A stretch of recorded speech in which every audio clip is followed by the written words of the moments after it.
Welcome to the next in a series of blog videos that I've been creating to help create awareness amongst our communities and educate our communities about the inner workings of our school district.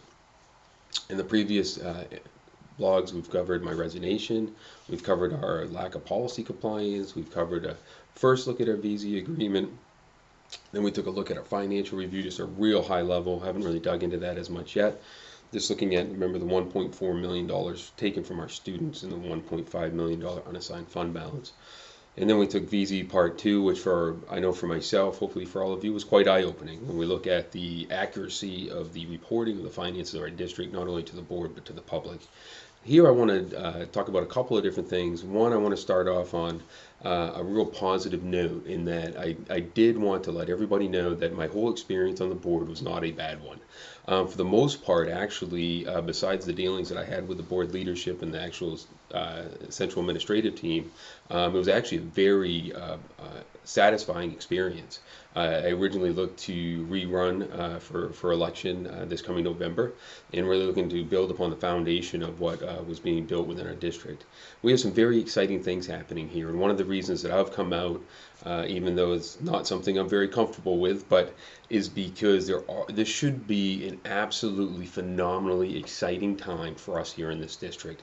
When you think about the talent, the resources that we have amongst our community, you think about the things that, like I just think about over the past couple of years, I got involved in the PTO a little bit of McGraw. And I say a little bit because the amount of work that this group does, not only raising funds, but the volunteer work, the appreciation of our teachers, we'll do anything to assist to make sure that our students have what they need, is just inspiring. And for me, very humbling to know that they even allowed me to be part of this group, and they're very welcoming, and I could not be more appreciative of the work they're doing. We have fantastic PTO at Weatherby as well. So when you think about here in Hamden, very robust.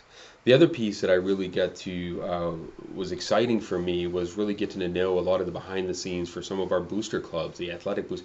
To think about the hundreds, if not thousands, of hours that are volunteered by our communities to make sure that once again our athletes and our extracurriculars, whether it's the music boosters, whether it's the athletic boosters, any just incredible, the overwhelming support. You think about our music department, and you think about if you ever go to one of these performances in the Performing Arts Center, it's just amazing to see the things that happen here.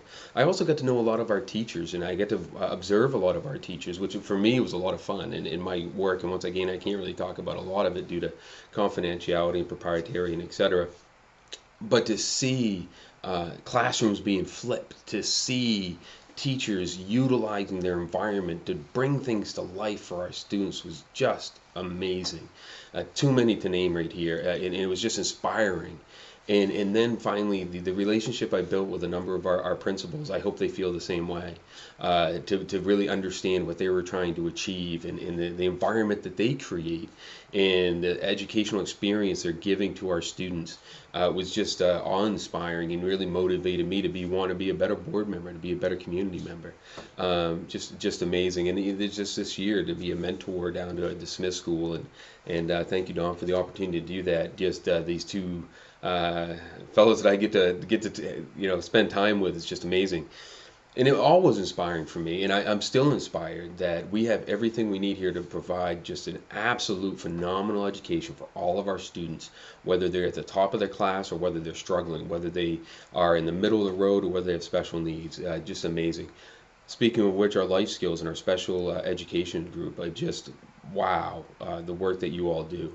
And it was inspiring. Now, as you know, before and I left the board, it was very frustrating to not have a voice, to be an elected member of a governing body of this district, and to know that requests for reading tables were being turned down.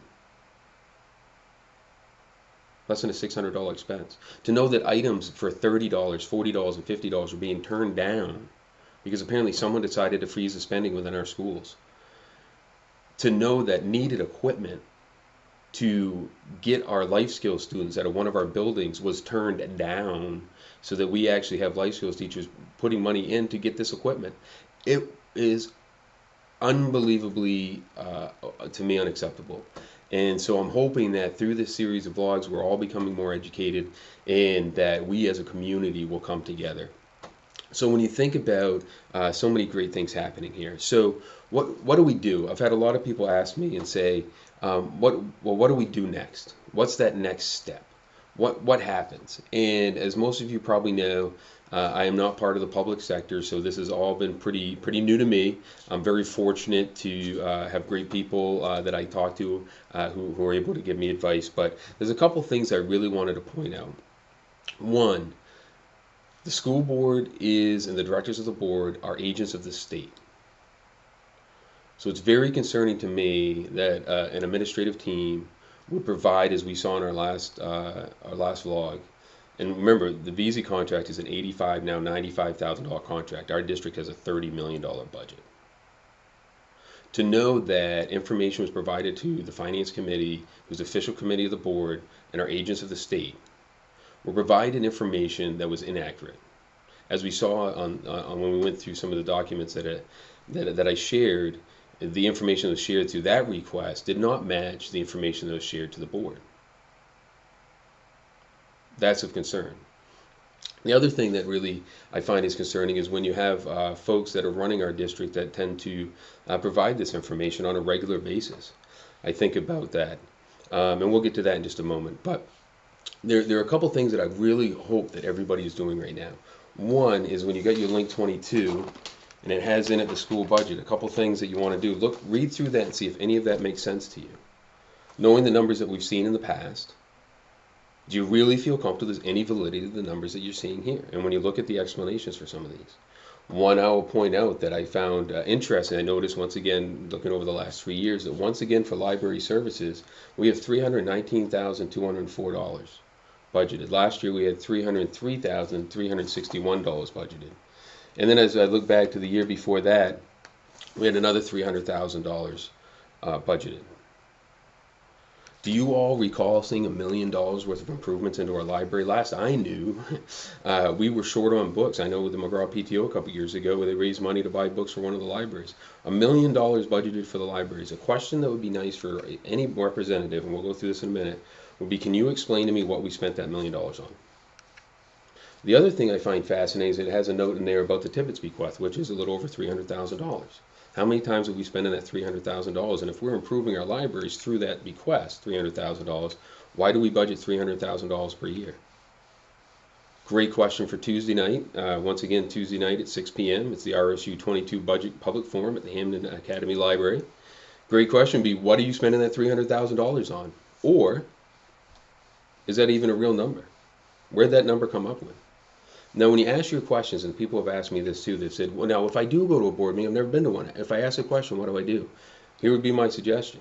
From what I've shown you in the past, do you really want to hear from our administrative team?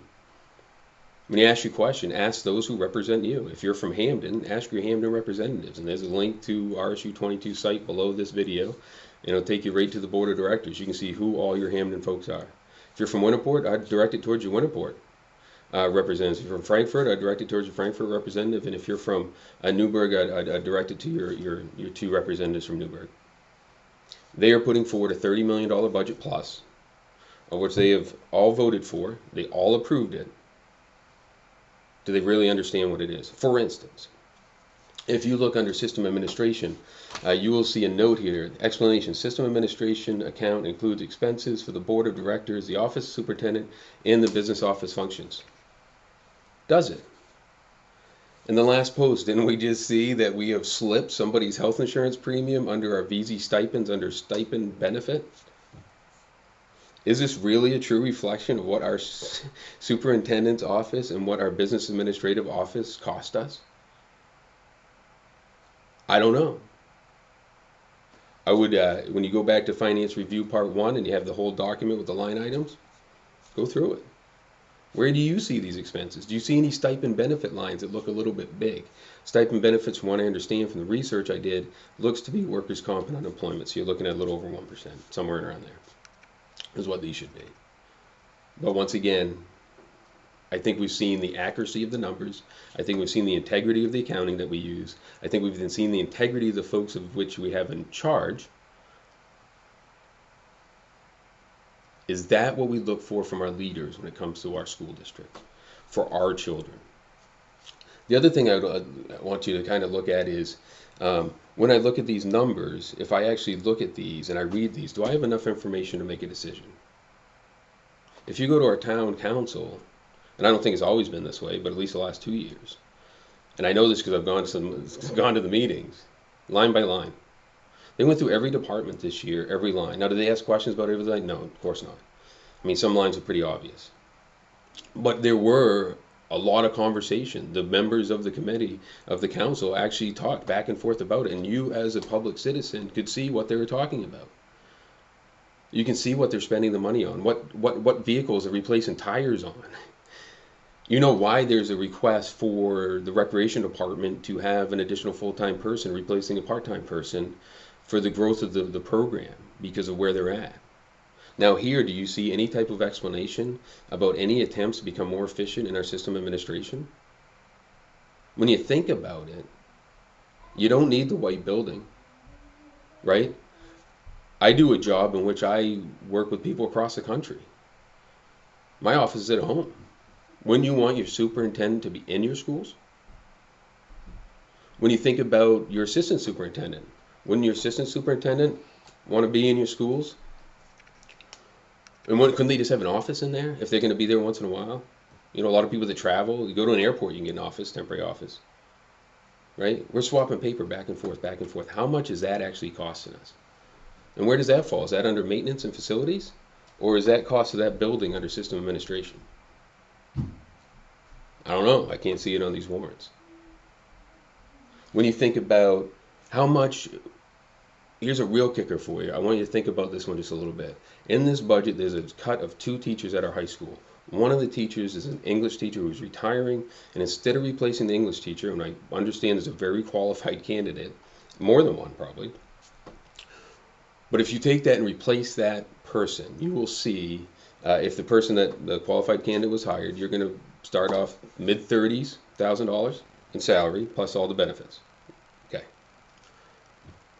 Doing a little research, we're going to cut that position because we need to save money.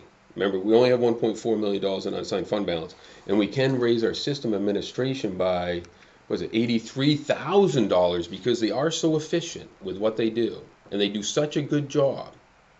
They all need raises. Okay. But instead of replacing that teacher for mid-30s plus benefits, the idea is don't replace it, have the other teachers pick up the slack, they all get another class, they lose prep time, lose study hall, and then when you come into, for study hall, you need someone to watch that, right? So we're going to hire a full-time ed tech, which is going to run you roughly 20 grand, depending on how many hours they work, plus full benefits.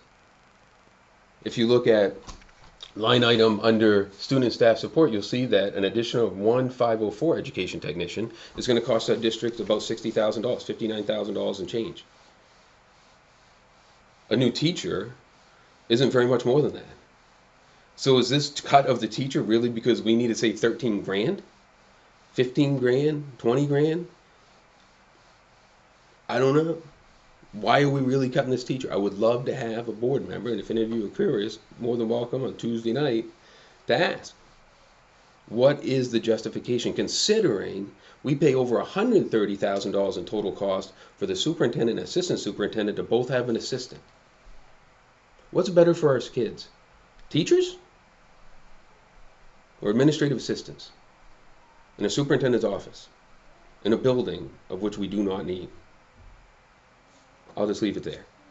Something to think about. So, here's what's coming up. This is a very important week for us. We have an opportunity to take back our schools, and the momentum seems to be driving. I've shared my blog personally with just a few people. And when I look at the number of people that have seen it and the number of people out there, and I have been so humbled by the folks who were the generation of which raised myself and my friends. Those friends of my family and my neighbors growing up and people that I used to, you coach in sports or, used to play against or what have you. And we all have the same thing. Our kids are not getting the same education I got when I came up through here. We are not. But I'll tell you, we can. Because when you think about it, proficiency-based education was designed with the no child left behind idea. There were kids that weren't getting the education they needed. Were we really that group? The education I got, if you just followed the same curriculum I had, you would have hit all of your proficiencies. You would have. I'm confident of that. When I went to college, I outperformed kids from private schools and kids at a PG. Today, I'm hearing that people going to the University of Maine having to take remedial math classes. That makes no sense to me. Okay, so back to the question of what do we do? All right, so we've had a nice volunteer who's coming forward to create a Facebook page for this initiative. Thank you very much. We have a number of people that have been working to socialize what's happening. We had a group set up a meeting or a community discussion. So I want to go through some dates of this week that are very important. And I know that we all have families, we all have important things that are going on. I, as much as anybody, like to get done work, have dinner with my family, sit back, relax, read a little bit, maybe play some board games, whatever we can do with our kids. We got soccer practice, softball practice, we got track, we got music, we got all sorts of things going on here. But here's what I'm going to put out for you. If you live in the town of Hamden, Monday night, June 5th, 6 p.m., town budget workshop. They're going to go top to bottom, not every line, but they'll go top to bottom, and they're going to make their final recommendations to go forward as far as the whole budget. This is the first time they'll go through the whole thing. You can be there, ask your questions. I would ask you to go, if you can, just to see how this process works and to see the amount of work that goes into our town budget. I'm sure it happens in the other towns. I will not be there. Full disclosure, my youngest daughter is turning 10. We're going to be celebrating her birthday. Plus, I've been to a number of meetings. I feel good about what I know and where I stand as far as our budget, and I'm supportive of our town councils and the work that they do. Secondly, Tuesday, June 6, 6 p.m., RSU 22 Budget Public Forum, 6 p.m., Hamden Academy Library. Anybody and everybody that can show up to be recognized at that meeting to let once again, these are friends of ours on the board. They've just been given some really bad information and some really bad leadership, and just in my opinion. So we need to be there for them. So let's show up en masse. Ask the questions you want to ask. Don't be afraid to ask questions. These are people that you see in the grocery store. These are people a lot of us have grown up with. I consider a number of them my friends, hopefully, still. But this is more important than that. This isn't about me. This isn't about you. This isn't about the board. This is about our students. June 6th. Like I said, we're all busy. My family is committed. I'm the representative of our family. I'll be there. Wednesday, June 7th at 6 p.m., Edith L. Dyer Library. We're going to have a community discussion about taking our schools back. A discussion about RSU 22. I'll be there. We're going to have a group discussion that's still being formulated right now. Encourage anybody that can make it and wants to learn a little bit more about whether it's my experience with RSU 22, the inner workings of RSU, etc. Wednesday night, June 7th, 6 p.m., Edith L. Dyer Library. Thursday night, June 8th, 7 p.m., RSU 22 budget meeting, public voting in town meeting format on amounts in the school budget. Be there. This is our opportunity to stop this train, right? I am not sure, and if you get this, if you live in the town of Hamden, I think Winterport probably sent one out too. Thank you very much to our counselors. They explained what they went through with this budget. They explained how they talk about trying to work with our school board, suggestions. That went nowhere, and so apparently, once again, the wishes of our community are not being heard, so they are not supporting this budget. So officially, the towns of Hamden Council and the Town Council of Winterport are not supporting this budget. I encourage you to show up. If you have questions about the counselors and why they're not supporting it, feel free to contact them. The town website is very easy to use. But I would encourage you to show up. Last year, out of, I can't remember what the number was here, but I think it was 7,000 and change people that showed up. Oh yeah, 5,880 registered voters in Hamden, 32 showed up. 32 out of almost 6,000. When you look at that, you got a group of 14. It's pretty even, 14 and 32. What if we just had 10% show up? 500. How about as many people showed up for this because they thought it was as important as a boys basketball game? Maybe we got 1,000. Let's be heard. Okay, so those are some important dates that are coming up this week. And then we have Tuesday, June 13th, RSU 22 budget validation referendum, public safety building. Yes or no vote. It's a ballot vote. And Monday, June 19th, 7 p.m., Town Council budget public hearing, and that's at a municipal building. So some very important dates coming up over the next week. And then going into next week, I encourage all of you to attend. I encourage all of you to be a part of this. So I talked about before, there's a couple questions that you could ask. One, knowing what we now know about how the finance RSU 22 are handled, why would we think any of these numbers being proposed to us are valid? Two, looking at this and you think about some of the numbers that were shared with the board versus numbers that were shared in a public request, and you can see as we went through VZ, the numbers changed a lot. They couldn't even keep track of their people IDs. When you knowingly use information that is materially inaccurate or misleading to influence a decision-making body to make a decision, I can't put my finger on it, but there's a term or phrase or that's called something. I'm not quite positive what it was. I can't remember, but you may want to look it up and you can see it. And then also when you think about, I want you to think about what's important to you when it comes to school. It's just not me. Now, how does this work? See, unlike at councils, the school board's weighted. So this is where we come in, and this is why I've been talking to Hamden a lot. Winterport, Newburgh, Frankfort, we are one big community. But Hamden, we have on our board, there's 1,000 votes. Or actually, when you add these numbers up, it doesn't quite come to 1,000. But once again, I mean, accuracy in numbers. But here's how it rolls out. Hamden, we have 7 members. Each of our members' votes are worth 76 votes. It's a weighted voting system, majority rules. That's 532 votes. If we can just convince our representatives to do the right thing, we're there. Winterport, you have 4 members. They each have 69 votes for a total of 276. Newburgh, you have 2 seats. You have two members. And they each have 57 votes, so you have 114. In Frankfort, you have 1 member, and you have 82 votes. What I encourage you to do is between now and Tuesday and Thursday, or throughout the week, go ahead and contact your, whether it's by phone, email, what have you, contact your board member and let them know what you think and how you feel. Let's see how representative they are of us. How do they feel about us? So it's a weighted voting system. Once again, don't add up the numbers. They don't actually come out to 1,000, but it's close. It's pretty close. And then lastly, here's something that I keep pondering in my head. We have someone that stood in front of an open forum and stated publicly to refute actual data about a longer school day, that the Bangor School Department had lengthened the school day at one of their schools, the whole school, at 0 cost to the budget. Following up with Dr. Webb, I found out that that never actually happened. And I have the email from her. I won't share it, just out of respect for her. She really has nothing to do with this. But apparently the person who said that knew that when they said what they said. This person also said that because of proficiency education, the reason we needed a longer day is because it would take someone they'd have to be in school until they're 21 years old to click off all the proficiency metrics that they need to have. A couple months later at an education committee meeting, we had a student come in that said they actually like proficiency-based education because you could get through it quicker. She didn't like the subject, just find out what the proficiencies are and get through it quicker. We also had someone that refuted during teacher negotiations. We had someone that refuted data and claimed to stand by their numbers. No more than 1 out of 5 of our teachers are probationary teachers because of the term of their length. Turned out to be 1 out of 3. But once again, what's accuracy? Now remember, these are false numbers being used to influence decision making. Okay. Now, you also have somebody, right? Remember we talked about the last one. Failed to mention the membership dues, of which got them a trip. It wasn't invited because of who they were, it's because they paid the membership dues, or we did, and they clicked get an invite.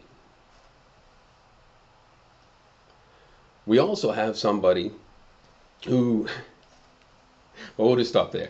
But here's where it really boils down to, and here's something I've never got an answer from, but something that maybe one of you would ask. We already know my last interaction in person with really the board in one of my off meetings. It was made very clear to me that the board had made the decision, the board, so all 14 members except for me, had made the decision that it would be better off for me to, and for everybody involved, because we got to make sure that administrative's comfortable, we got to do what's best for the board. It would be better off if I were to refrain from attending finance committee meetings going forward. It would be better off if I refrained interacting with our administrative team that works in that white building. It would be better off if I did not interact with the employees. The interesting part is we would also be better off if I stopped asking questions in public and expressing my opinion. If you look at the last board meeting in the library I was at, you'll see that my seat had changed, and you'll see that I don't really say too much. Because I was told that if I did not, I had to agree to this, because if I didn't agree to this, I was going to have formal action taken in the form of a formal complaint. Not sure really what that was. That's why I went and got legal counsel, because these folks are not playing, they're not abiding by the policies, they're not abiding by the rules within the MSMA school board handbook. They really aren't abiding by, if you had a copy of this, if you look at meetings, I used to come with these. So who are we dealing with? Blindly supporting somebody at the expense of our students. My question was, am I still allowed to pick up my children? The answer I got was, I hope so. So when you think about it, we have a great opportunity this week. It's nothing personal for me. I was able to leave. It was a volunteer position. After I checked with council, checked with my own company's, compliance, what have you, because we do go by policies, procedures, etc. We are regulated. I was able to leave. Many of the employees of RSU 22 aren't able to leave. This isn't about me, this is about them. This is about our students, and I'm asking all of you, if you have any interest at all in being part of what could be very exciting for our community and our children, and to really stand up and take ownership of our schools and provide our students with the education they not only need but they deserve, I would ask you, once again, Tuesday, June 6th, 6 p.m., RSU 22 Budget Public Forum, Hammond Academy Library. Thursday, June 8th, 7 p.m., RSU 22 Budget Meeting, Hammond Academy Gym. As we'll raise our hands and vote yay or nay on each one of these warrants. Do some prep work before. And speaking of prep work, Wednesday, June 3rd at 6 p.m., Edith L. Dyer Library. Now, some of you may feel you already know what you have and you'd rather go to the board meeting. Absolutely. It'd be great to have people at the board meeting too. So once again, absolutely a fantastic opportunity for all of us. I thank all of you that have been engaged, all of you that have, it's just incredible. What a community we live in. And it's too bad that this has happened right in the middle of our community. But now that we know about it, it's time to do something about it. Thanks for watching.